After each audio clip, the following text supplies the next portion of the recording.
everybody. I thought we'd take a look at the internet weather for this week.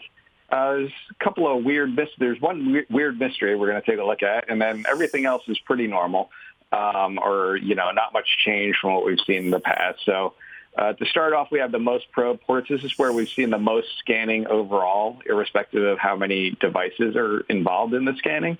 And there's really not much of a story here. As you can see, everything that's in the top 10 this week was in the top 10 last week. A couple of them switched positions relatively to each other.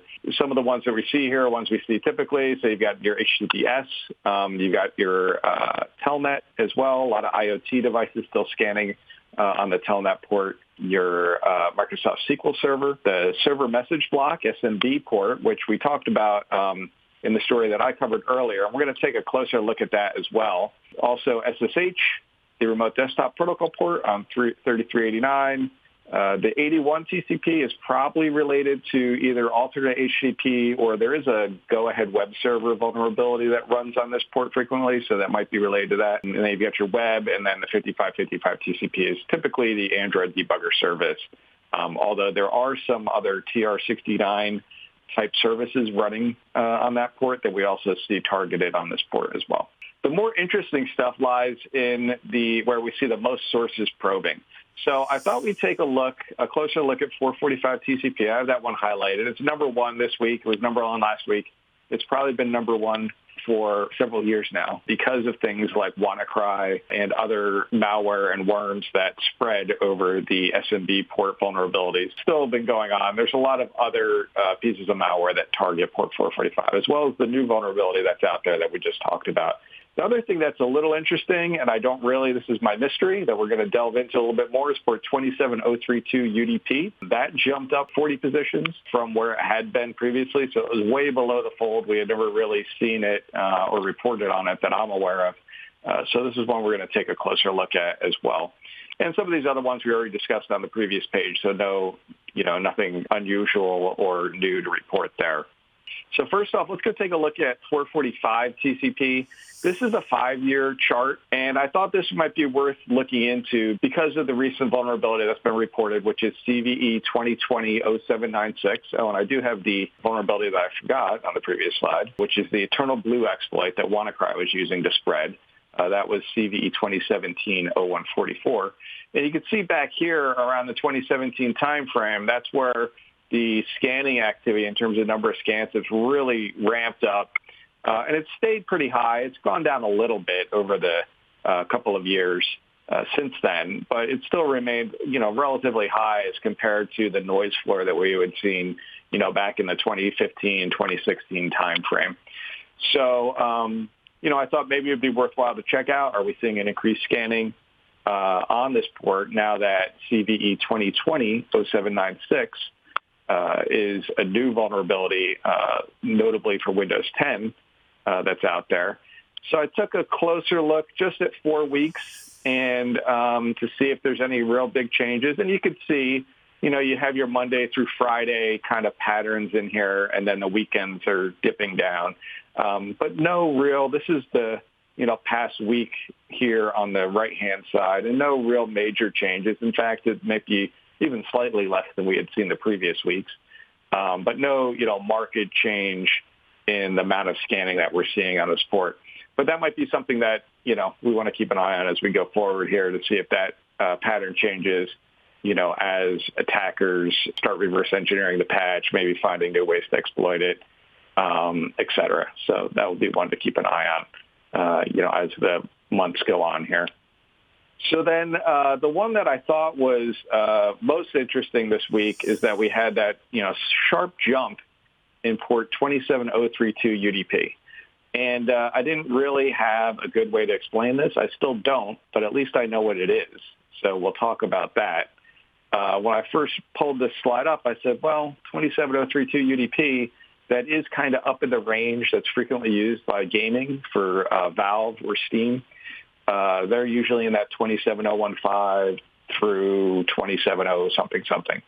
So I thought perhaps that might be what it is, but when I looked at the flow data, it does not, really reflect that at all. When I look at what's actually listening on port 2703 to UDP on Shodan, very few devices, probably less than 50. So the intent wasn't really clear. But you can see here, we went from, this is about a month time frame here. We went from a noise floor of maybe, I don't know, very low, less than 1,000 scan sources per hour that we would see, and it jumped way up to 11,000 scan sources per hour, or 10,000. And it's come down a little bit, but this trend here is very coordinated. This is a lot of devices doing this in sync. So that was a little surprising to me. And I took a little bit closer look at who the sources were. It's a little bit hard to read because there's not much in these little tiny bars here. But the vast majority of what we actually see from this scanning activity are devices that are on our network, the AT&T network. So when I look closer at this, it's a lot of consumer-level AT&T customers, customers that have either DSL modems or fiber-to-the-home type modems with their UVerse service, or other related consumer-type internet services that we provide to our customers. So that kind of gave me some indication that, well, it's consumer-based,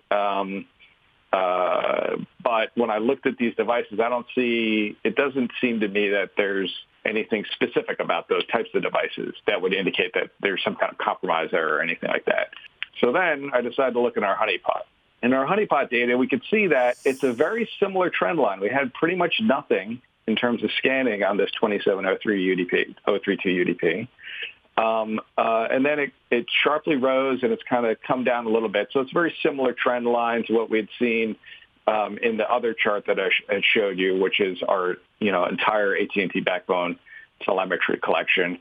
This is just kind of what we see in the limited what's trying to poke us from our honeypot's perspective. So then I was able to take a closer look at the traffic itself, and this is where I'm a bit at a loss, but we might want to keep an eye on this in the future.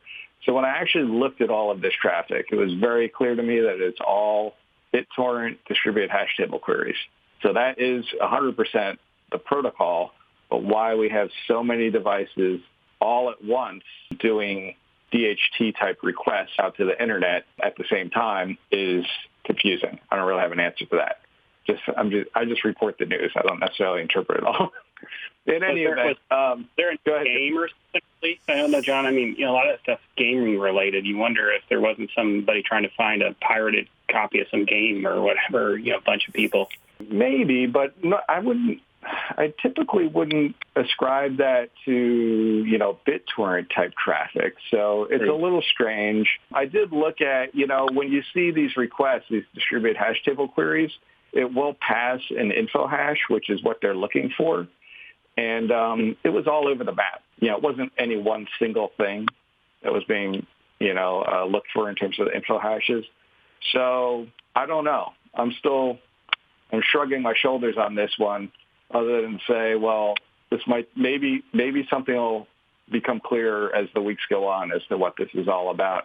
But clearly, there's definitely a marked increase in traffic here. When you go from very few sources to tens of thousands of sources, all of a sudden scanning on a port, there's something unusual there, and probably would be good to try to understand or figure that out more succinctly. But it is very new traffic. So this literally, when we're looking at this chart here, today for us is March 17th, which is the top of this spike here. This really started to happen yesterday, March 16th, where this spike about midday started to occur. So it's very new traffic, and I guess we'll see what happens as we go forward. Yeah, what stuck out to me about this one was that it is UDP. Yeah, that's weird. Which is atypical for us to see a lot of, and, especially in the top 10 report. And then, I do know that, the Valve gaming is UDP oriented, and it's up in that range. So I thought, well, maybe. I was kind of leaping to a conclusion, but it looks completely false because when I look at it, it's definitely 100% BitTorrent DHT protocol traffic. So I'll email this link, John. I just saw it on Steam. There's a UDP 27032 associated with this same Bitcoin miner, UDP. Oh, okay. 270. Yeah, let's take a look at that. BitTorrent. Okay. So it may be related. I mean, I wouldn't swear, but it's interesting.